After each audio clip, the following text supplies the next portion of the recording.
And this, we're now going to talk about the Lost 10 Tribes. The Lost 10 Tribes are amongst Western nations. They are amongst Western peoples. According to the Bible, according to rabbinical sources,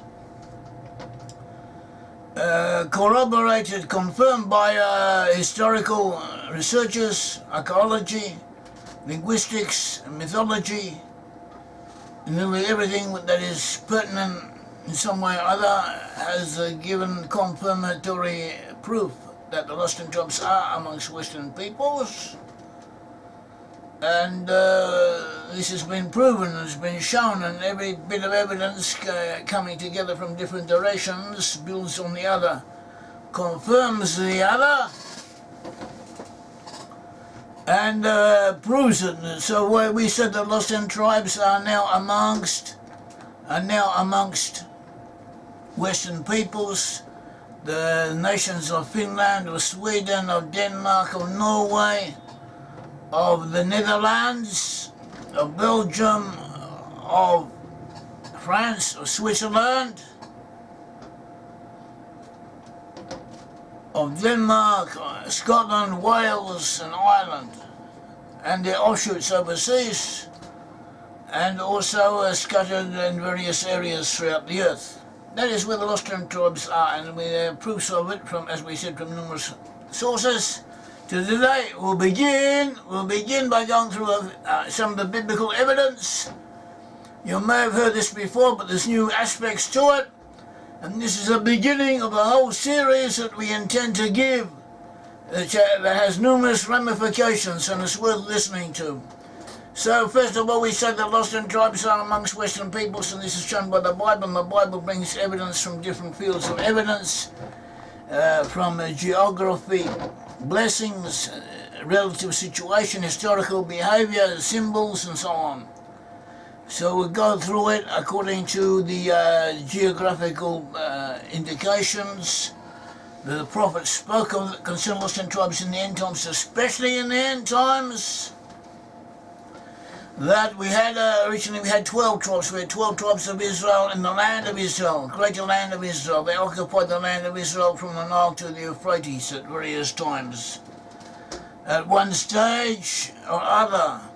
So they had 12 tribes of Israel. These 12 tribes of Israel were divided into two of when King Solomon died. Rehoboam became the king over Judah, the southern section, and Jeroboam became the king of the northern section. Incidentally, the sages say that Jeroboam, even though he revealed himself as an evil person, a reprobate personality, he was also intellectually astute. He was is considered one of the greatest Talmudic scholars who ever lived.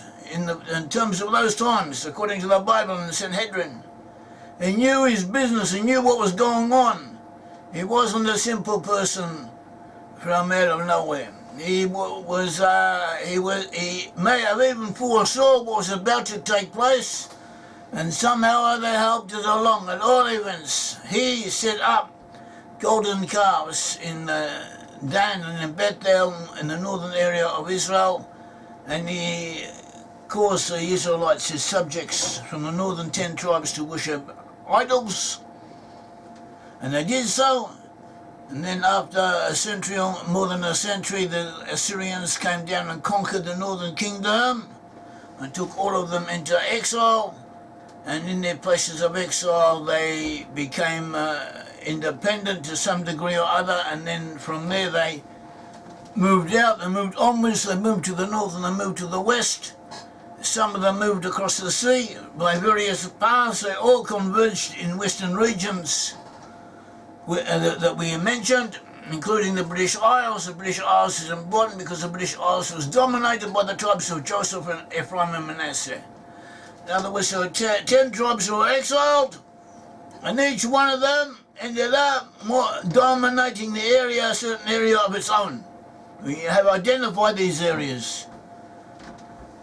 And the tribes of Joseph, Ephraim and Manasseh dominated the British Isles. From there they conquered, or didn't conquer, they colonized North America. And there too, the tribes of Joseph, Ephraim and Manasseh were to become dominant. So they, USA and the Canada and the other areas of the British dominions, Australia, New Zealand and so on, and also the British Isles are the domains, are the areas of the tribes of Joseph, Ephraim and Manasseh. And often biblical prophecy specifically refers to them, but not always. At all events, we have geographical indications. One of the geographical indications are that lost in tribes should be at the ends of the earth, at the geographical extremities. When you take the continental masses as a whole, the geographical extremities are considered the ends of the earth. Katsayars, ends of the earth. Have this in Isaiah 24:16. For glorify the Lord in the dawning light, Brit-Am, literally fires. The Celts in the British Isles, so not Celts, but people of Celtic civilization in the British Isles were known in ancient times for lighting fires on the hilltops, gigantic bonfires. And with these bonfires they would manage to signal to communicate with people in the rest of the areas. And these fires go back to before the time of the Romans, to ancient times, and the traditions continued right up until the time of the Armada or later. And even in the time of the Armada, they used this system of communication with fires lit on the hilltops to send messages to realise news of what was going on to each other.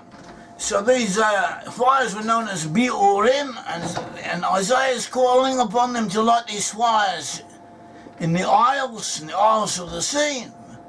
From the ends of the earth we have heard songs, glory to the righteous. So the ends of the earth are referred to here, connected to the lost 10 tribes of Israel.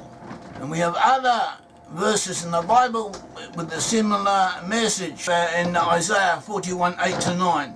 But you, Israel, are my servant, Jacob, whom I have chosen. The descendants of Abraham, my friend, the descendants of the forefather of the Israelite peoples. Abraham, Isaac, and Jacob were the forefathers of the Israelite nation. And here is God the Almighty speaking to them. The descendants of Abraham, my friend, you whom I have taken from the ends of the earth. In other words, he is saying that they are at the ends of the earth, and called you from his farthest regions, and said to you, you are my servant, I have chosen you, I have not cast you away. Again in Isaiah 43:6, I will say to the north, give them up, and to the south, do not keep back. Bring my sons from afar, and my daughters from the ends of the earth. Isaiah 43:6. Going in 49:6, Isaiah 49:6, it says, it is too small a thing that you should be my servant, to raise up the tribes of Jacob, tribes of Jacob. Jacob is another name for Israel. Jacob could also be pronounced as Yankov, or as Jack, the Union Jack. Or Yankee is another shortened form of the term Yaakov. So we have Yankee, a nickname for Americans. And he caused them to reserve the preserved ones of Israel, that is the 10 tribes, and give you as a light to the Gentiles. The 10 tribes were destined to be a light to the Gentiles, a light to the nations, to non-Israelite peoples, to guide them and to civilize them and to uplift them. You should be my servant to the ends of the earth. Again, we have the expression ends of the earth. These are the geographical extremities. And if you look at a map, the geographical extremities where we locate the lost 10 tribes of Israel, you find they are the geographical extremities of the earth, Australia and New Zealand. They are the geographical extremities of earth to the southeast. You have Israel in the north, the state of Israel in the north, at the end of the Mediterranean Sea. After that you have Scandinavia.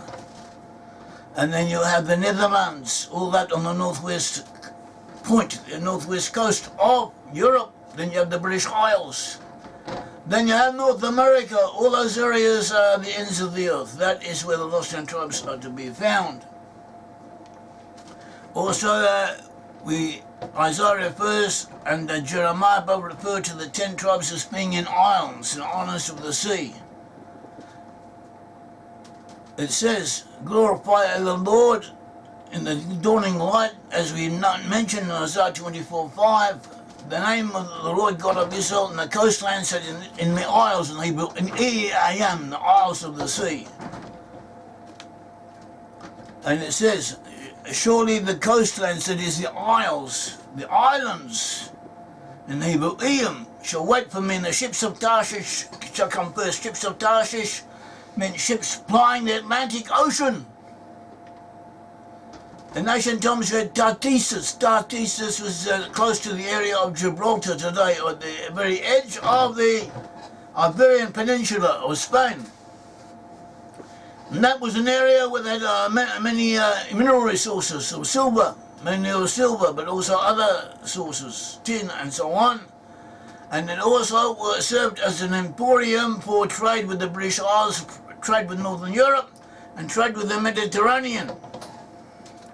It was known as Tarshish, and Tarshish, the whole area became known as Tarshish. The ships of Tarshish are referred to ships plying the area because Tarshish, Tarshish and Tarshish are one and the same. One is Greek, the other is Hebrew, Phoenician. Tarshish is the name applied to the Atlantic Ocean.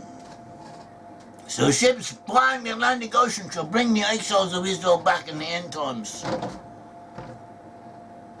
See Isaiah 69. Again in Jeremiah 31:9-10 we have, from my father to Israel, and Ephraim is my firstborn. Ephraim is the name sometimes used to apply to all of the 10 tribes. Ephraim and Manasseh were the head tribes of the 10 tribes. And Ephraim especially played a dominant role amongst them. So Ephraim may, according to the context, apply to all of the 10 tribes. For I am a father to Israel, and Ephraim is my firstborn. Hear the word of the Lord, O nations, and declare it in the isles, in the islands afar off. Say, who scattered Israel, gather him, and keep him as a shepherd does his flock. That is Jeremiah 31:9-10. And Jeremiah also talks about the north country, the 10 tribes being in the north country. Behold, I will bring them from the north country. I will bring them from the north country and gather them from the ends of the earth.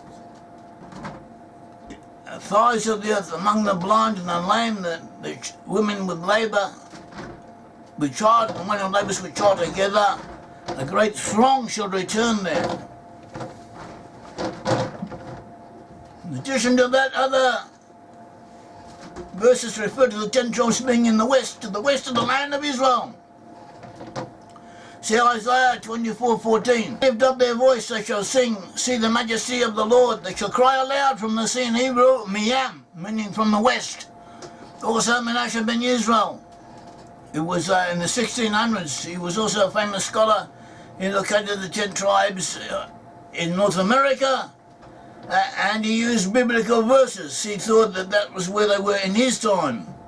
But if you take his exegesis, his interpretation of the scripture, and see his biblical proofs, and apply it to our times, because it does apply to the end times, and he made the mistake of thinking that the end times was in his time. This is a tendency we have in every generation, seems to think their time is the end times, and the end times don't come yet. But eventually they will come, and we're getting closer to it than we were yesterday at least. And it could be that we are in the end times, so this is referring to us. And in effect taking that conclusion that it refers to North America and Western Europe, so that proves the lost 10 tribes have to be in that area. In a western location. See Isaiah 24:14, again Isaiah 11:10. They shall walk after the Lord, they will roar like a lion when he roars, and his son shall come trembling from the west. Again in Isaiah 49:12, surely these shall come from afar, Look, these from the north and the west, and these from the land of Sinim. Land of Sinim, according to biblical codes and other indications, is referring to Australia and New Zealand. And there too we find the 10 tribes. And it stands to reason, because most people in that area are related to people in northwest Europe, especially in the British Isles. So if the people in the British Isles and North America are from the 10 tribes, so too they must be. The Bible refers to them in one place, so it is logical that it would also mention them in another, and so it all fits together.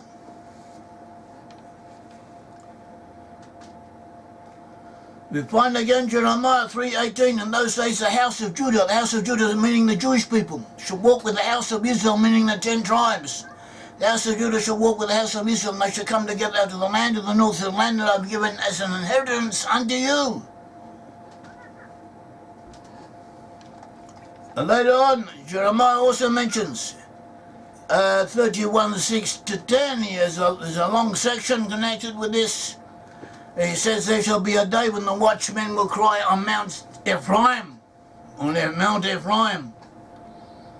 and saying, rise, let us go up to Zion, to the Lord our God. The 10 tribes will return and reunite with Judah. Thus says the Lord, sing with gladness with Jacob, and shout among the chief of the nations, proclaim, give praise, and say, Lord, save your people, the remnant of Israel, meaning the 10 tribes, the remnant of Israel.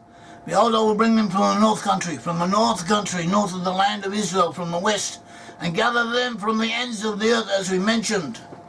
Among them the blind and the lame, and the woman with a child, also the one who labours with child thither.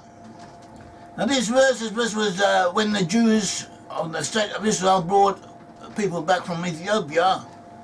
So the people of Ethiopia that were saved actually with the help of America. America helped the state of Israel to bring the Jews of Ethiopia into the land of Israel. They had already fled. They had been persecuted in Ethiopia. They were in danger.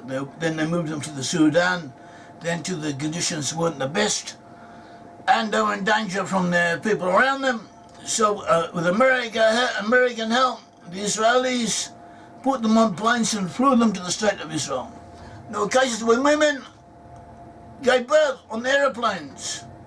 And the women were in all different states. The women, the men, all of them, but they were looked after reasonably well. And they quoted this verse. This verse was quoted.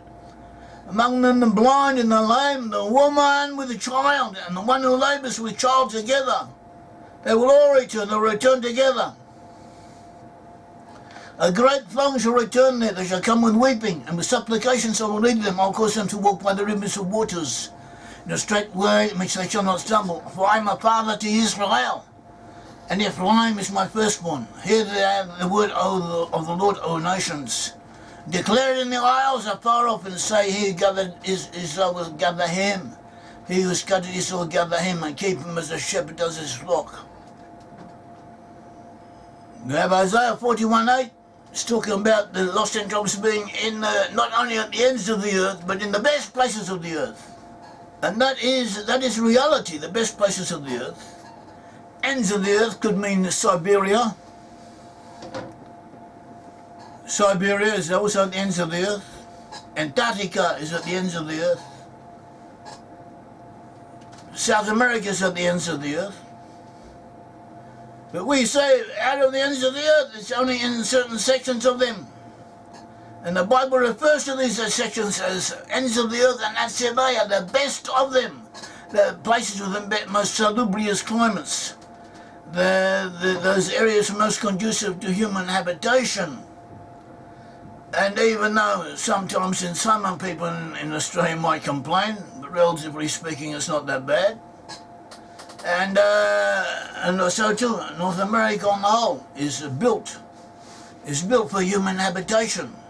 It is designed to have a great empire created within it, have the Mississippi River dividing the USA in half, providing a network of canals, of waterworks that enables the settlement of all of the interior of the country, linking up every single place by waterways, by the cheapest form of transport known, by waterways, enabling the growth of wheat, the growth of soya according to the seasons, all over the state, providing the bulk of the world's surplus of those crops.